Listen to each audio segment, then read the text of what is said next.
In 1906, Josephine Baker grew up in an impoverished household in St. Louis, Missouri. To help raise money to support her family, she'd perform on the streets. Fast forward 2 decades later in Paris, France, Baker became one of Europe's most prominent black stars, while little girls everywhere were playing with dolls of her. Clearly, Baker was in a league of her own. Her story of clawing her way up the ladder, going from being a lowly street performer to one of the most successful black women of her time, is downright inspirational. She had a raw, unabated sex appeal and wasn't afraid to flaunt it. Join Facts First as we explore how she shocked the world with her sexual conquests while winning over a legion of adoring fans, overcoming stereotypes, and knocking down walls in the process. Baker's childhood and teen years. Baker grew up in abject poverty. Her mother, Carrie McDonald, was an adoptee of a formerly enslaved couple, while her father's identity is disputed. Records list him as being a drummer named Eddie Carson, but there's no way to be sure if he was her biological father. In her early years, she danced on the streets of St. Louis to take care of her sisters. When she was 13, she got a job as a waitress at the Old Chauffeurs Club, while also housekeeping for affluent white families on the side. That was the same year she married her first husband, Willie Wells. That marriage was annulled less than a year later, but she married again when she was 15 to a man named William Howard Baker. Once again, she eventually divorced him, but by that time she was working as a traveling vaudeville performer. Dropping her original surname, McDonald, Josephine adopted Baker's last name, despite the fact their marriage hadn't worked out. In 1919, Josephine began performing with a black vaudeville group that called themselves the Dixie Steppers. She then toured with a musical called Shuffle Along. While touring with this production, she lightened her skin to conform to the day's racist beauty standards. At first, Baker served as comedic relief in dance numbers as a chorus girl at the end of the line. She struggled to get the dance steps down, but by the end of the show, she had figured out the steps better than the rest of her troupe. In 1923, Baker made her way to New York City just in time to take part in the beginning years of the famed Harlem Renaissance. She then appeared in the Broadway incarnations of Shuffle Along and the Chocolate Dandies. After appearing in these shows for a year, she earned her own billing thanks to her distinct dance style and undeniable talent. At that point, people started referring to her as the highest-paid chorus girl in the world. A New Life in Paris.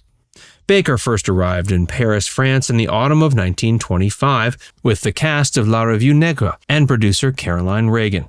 Despite being a wealthy white socialite, this was Reagan's attempt at bringing authentic black American culture to Europe. Baker performed with her dance partner Joe Alex, the Dance Savage. During that number, she wore a costume consisting of a skirt made of faux bananas. The iconic look became a symbol of the Jazz Age and the Roaring Twenties. She had no qualms about going on stage nearly nude, which led to her becoming a popular entertainer in Paris. Her energy, enthusiasm, and unrestrained dance style was unlike anything that the predominantly white audience had ever seen before. In France, Baker experienced freedom on a level she never knew possible. Not only was she free to perform as she pleased, but couples could kiss in the street and women could show their nude bodies in theaters. The culture shock was intense, but Baker took to her newfound freedom quickly. She was only 19 when she arrived in Europe, but she knew Paris was where she belonged. Before we tell you more about Josephine Baker, be sure to give this video a like and subscribe to Facts First if you haven't already. Her sexual conquests were legendary. As her famous song Jadou Amour suggests, Baker was bisexual and uninhibited when it came to sex. She was once quoted while on a controversial tour of Germany as saying that she wasn't immoral, rather she was just natural. Baker regularly indulged in wild, cocaine-fueled orgies in Weimar, Germany with director Max Reinhardt. It's also reported she would often be found having sex with an English stage manager in the curve of the curtain between performances at the Casino of Paris. Baker once said she had been married thousands of times because it felt like every man she ever loved had been her husband. After a performance in Stockholm for the King of Sweden, Baker won the affection of the Crown Prince Gustav Adolf. The young prince summoned Baker to the palace and led her through a secret entryway to a room with a lavish bed covered in furs. He then proceeded to cover her naked body with diamonds, rubies, emeralds, and other precious stones. It's been said that a night with Baker could be had for 50,000 Belgian francs or a piece of priceless jewelry.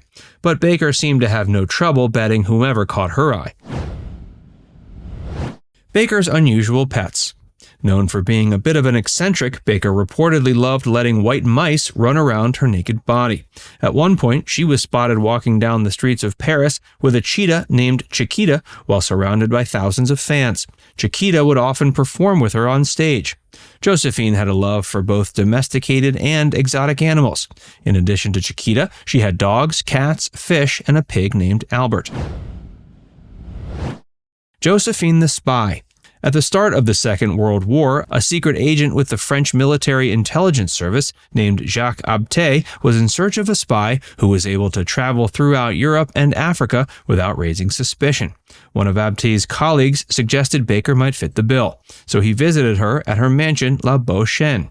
When he showed up, Josephine emerged from the bushes wearing an old hat that had seen better years with a can of snails in her hand that she'd been collecting to feed to her ducks.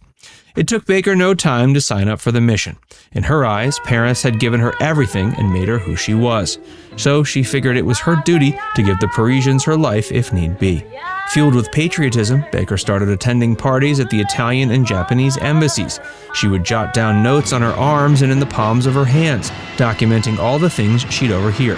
Abté tried to warn her the job was dangerous, but she insisted nobody would ever expect she was a spy.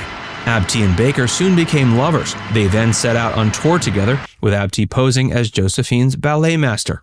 They smuggled intel for the Allies, written in invisible ink, on sheets of music.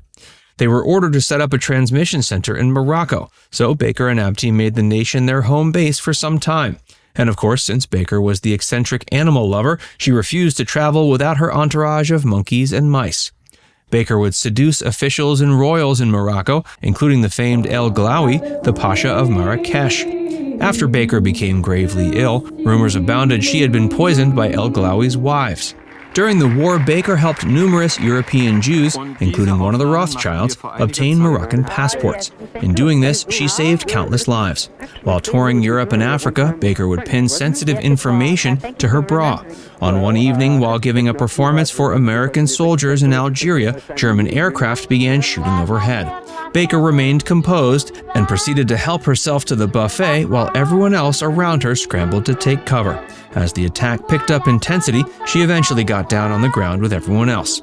Even on the ground, in her 1900 Paris dress, surrounded by soldiers, she kept eating her ice cream. She was awarded the Legion of Honor, France's highest award, in 1961. She began having financial troubles in the late 60s and quit performing in 1968. She was then offered a home in Monaco by Grace Kelly, who by that time was married to Prince Rainier.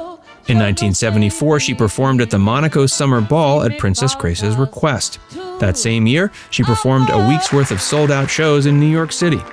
On April 10, 1975, Baker had a cerebral hemorrhage and went into a coma. She passed away without regaining consciousness. Now it's time to hear from you.